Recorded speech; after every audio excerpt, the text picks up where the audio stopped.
మాకు ఇక్కడ పట్టు మార్కెట్ కావాలి, అది నేను చేసి పెడతాను,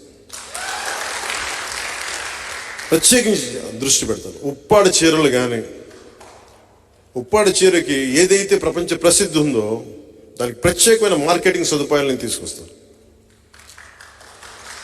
అలాగే విదేశాలకి వెళ్ళాలి అంటే మనం ఎంతమంది అడిగారంటే ఈ మధ్యన మీ పేర్లు అంటే ఇవ్వండి సార్, మేము విదేశాలు తీసుకెళ్తాం. నా అభిమానులు ఎక్కడి నుంచి, ఎన్ఆర్ఐ రకరకాల దేశాల నుంచి, మీరు పేర్లు ఇవ్వండి సార్, మేము తీసుకెళ్తాం, పేర్లు ఇవ్వండి సార్ తీసుకెళ్తాం అంటే నేను ఒకటే కోరుకున్నా, నేను ఎమ్మెల్యేగా గెలిచి బయట నియోజకవర్గానికి ముందు నా బాధ్యత చేసి పెడతాను, తర్వాత అన్ని నియోజకవర్గాలను చేసి పెడతాను. అంటే అంటే నా ద్వారా ఏం జరుగుతుందో చెప్తాను. ఎంతమంది అప్పుడు ఆ మూల కూర్చున్న ప్రతి ఒక్కరు కూడా మొత్తం అందరూ వాలంటీర్స్, ఎవరు డబ్బులు తీసుకొని పనిచేసేవాళ్ళు కదా, వాళ్ళు ఎవరు కూడా స్వచ్ఛందంగా మాకేదో ఒక తపన, అందరికీ నలిగేదో తపస్సు, ఒక తపనతో వచ్చారు అందరూ. సో నాకు ఎంత బలమైన అవకాశం, నాకు పిఠాపురంలో పోటీ చేసే అవకాశం కల్పించినందుకు, మీరందరూ జాయిన్ అయ్యి తద్వారా నాకు నన్ను మరింత బలోపేతం చేస్తున్నందుకు మనస్ఫూర్తిగా మీ అందరికీ పేరు పేరున ధన్యవాదాలు. ఇందాక నేను చెప్తున్నట్టుగా నేను 2 నిర్ణయించుకున్నాను. కేంద్ర నాయకత్వం 2 అడిగారు నన్ను, నువ్వు ఎమ్మెల్యేగాను పోటీ చేయాలి, ఎంపీగాను పోటీ చేయాలని. నాకైతే ఎమ్మెల్యేగానే చేయాలనుంది. రాష్ట్రానికి ముందు పనిచేసి తర్వాత దేశం కోసం ఆలోచిస్తాను. కానీ ఎంపీ జనసేనదే.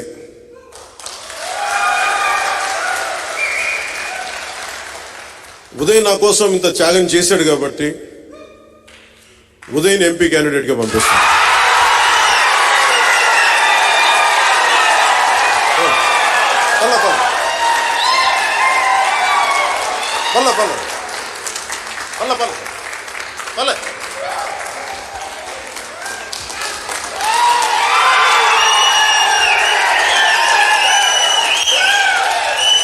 కూర్చో, ఇద్దరుగా కూర్చోండి.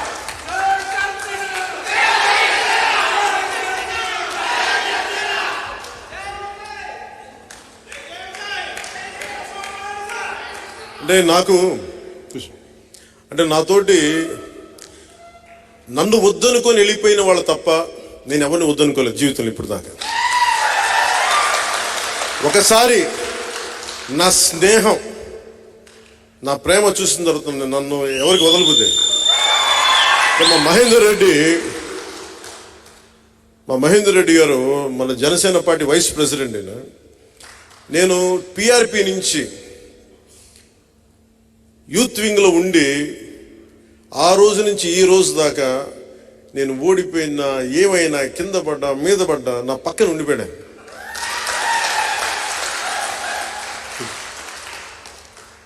ఆయన ఎందుకు చెప్తున్నానంటే, నేను భావజాలం మాట్లాడను, సాధిస్తాను, దాని సాధనలో పెడతాను దాన్ని. సో ఇది కాకినాడ పార్లమెంటు భారీ మెజారిటీతో గెలవాలి మనం. ఉదయ్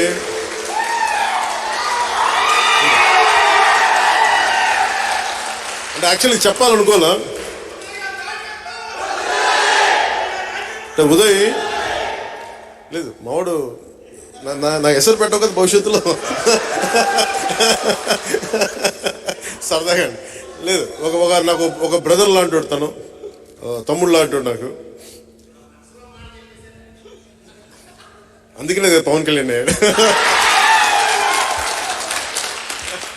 ఏలే ఇది ఎందుకు చెప్తున్నానంటే, ఆయన మాట్లాడితే కూర్చొని పాపం వైసీపీ తరపున ఎంపీ, ఆయన కూడా నాకు బాగా తెలుసు.